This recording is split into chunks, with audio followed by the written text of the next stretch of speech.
13 जुलाई 2020 नेपालका प्रधानमन्त्री केपी शर्मा ओलीले एउटा यस्तो दाबी गरे जसले पुरै विश्वलाई चकित बनायो। उनको अनुसार अयोध्या नेपालमा छ, राम नेपालमै जन्मेका हुन्। प्रसिद्ध हिन्दू धर्मग्रन्थ रामायणमा वर्णित अयोध्या देश नेपालमा रहेको दाबी गर्नुभएका प्रधानमन्त्री केपी शर्मा ओलीको चरमको आलोचना भइरहेको छ। यो त सुरुवात मात्रै थियो, त्यसपछि उनका कुरा र कामले नेपाललाई कहिले हँसायो र कहिले लज्जित बनायो। यो त केही पनि हैन, यो भन्दा ठूलो कुरा हो उनको तानाशाही व्यवहार, जसले नेपालको लोकतन्त्रलाई दिनदिनै कमजोर बनाउँदै गइरहेको छ। आजको यस भिडियोमा हामी केपी ओलीको हरेक विवादास्पद कदम, चाहे त्यो सांसद भंग गर्ने निर्णय होस् वा हाँस उठ्दो बोली, र यस भिडियोमा हामी उनको तानाशाही प्रवृत्तिको कालो पर्दा पुरै उघार्ने छौं। जो सबैको जस्तै सुरुबाटै सुरु गरौं।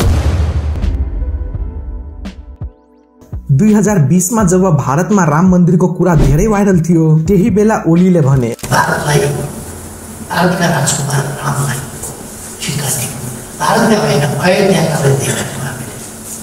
अयोध्या भनेको वीरगञ्जभन्दा अलिकति पश्चिमपट्टिको गाउँ, सन्तान पनि भारतीयका हुँदै होइनन्, ठाउँ पनि भारतीय।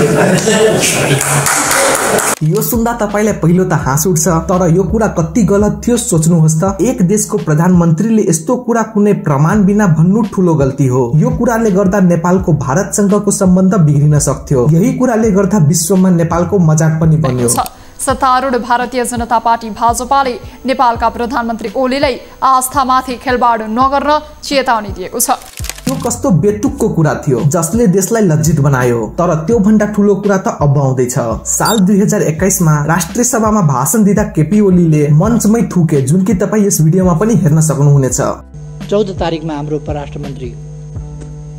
सुन्दा र हेर्दा यो सानो कुरा जस्तो लाग्छ, तर यो भिडियो सामाजिक सञ्जालमा भाइरल भयो। मान्छेहरूले उनको यो व्यवहारको मजाक बनाए। एक प्रधानमन्त्रीले यस्तो व्यवहार गर्नु देशको लागि बेइज्जत होइन? यो घटनाले जनताको मनमा नराम्रो छाप छोड्यो। यो हाँसको कुरा मात्रै होइन, यसले देशलाई ठूलो नुकसान पुर्याएको छ। खैर, यो विषयमा हामीले जति कुरा गरियो भने त्यति कम नै छ। त्यसैले हामी यो कुरा छोडी अलि अगाडि बढौं र अब ओलीको तानाशाही व्यवहारको कुरा गरौं। उनी आफूलाई देशभक्त नेता भन्छन्, तर उनको कामले उनमा तानाशाहीको छाया देखिन्छ। त्यो सब बुझ्नु अघि हामी तानाशाही भनेको के हो यो बुझौं। सिम्पल वर्डमा भन्नु पर्दा, जब कोही नेताले आफ्नो मनमर्जी गर्छ, अरूको कुरा सुन्दैन र लोकतन्त्रलाई कमजोर बनाउँछ, त्यही तानाशाही हो। लु अब हामी ओलीको तानाशाही व्यवहार हेरौं। सन् 2020-21 मा केपी ओलीले 2 पटक संसद भंग गरे। बेसिकली संसद भनेको जनताले चुनेका नेताहरूले देशको लागि निर्णय गर्ने ठाउँ हो, तर ओलीले यो ठाउँ नै बन्द गराइदिए। यो कदमलाई सर्वोच्च अदालतले गलत भनेर रोकेको थियो। त्यसै कारण यो कुराले ओलीको तानाशाही सोच देखाउँछ। आफ्नो पार्टी भित्र झगडा मिलाउन नसकेर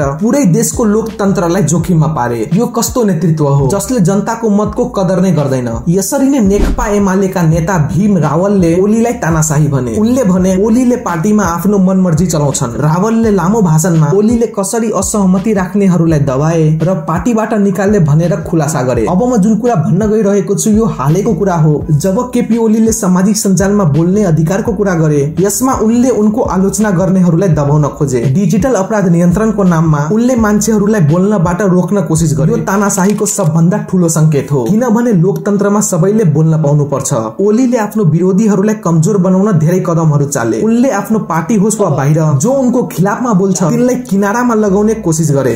पार्टी अध्यक्षकै कुरा गर्ने हो भने संसदमा अत्यन्त संवेदनशील विषयमा समेत सहभागी नहुने, आफूलाई बोल्न मन लागेको बेला मात्र अरूलाई उपस्थित हुन उर्दी गरेर झुल्किने, जसले गर्दा नेपालको लोकतन्त्रलाई कमजोर बनाएको छ। यो सब कुराले हामीले एउटा प्रश्न सोध्न बाध्य बनाउँछ, के यस्तो नेतृत्वले नेपाललाई अगाडि बढाउन सकिन्छ? के हामीले यस्ता बेतुकका कुरा र तानाशाहीलाई स्वीकार गर्नुपर्छ? यो प्रश्नको जवाफ तपाईले हामीलाई कमेन्टमा लेखेर दिनुहोस्। हामीले यो भिडियो बनाएका छौं किनकि हामी चाहन्छौं कि हरेक नेपालीले यो कुरा बुझोस्। अब हामी सबै मिलेर देशको भविष्यको बारेमा सोच्नुपर्छ। वेल, यदि तपाईलाई भिडियो इन्फर्मेटिभ लाग्यो भने एक लाइक गर्नुका साथै च्यानललाई सब्स्क्राइब गर्न नबिर्सिनुहोला। र अहिले तपाईको स्क्रिनमा आएको भिडियोमा मैले मिडियालाई फुल्ली एक्सपोज गरेको छु, गएर हेर्नुहोला। धन्यवाद।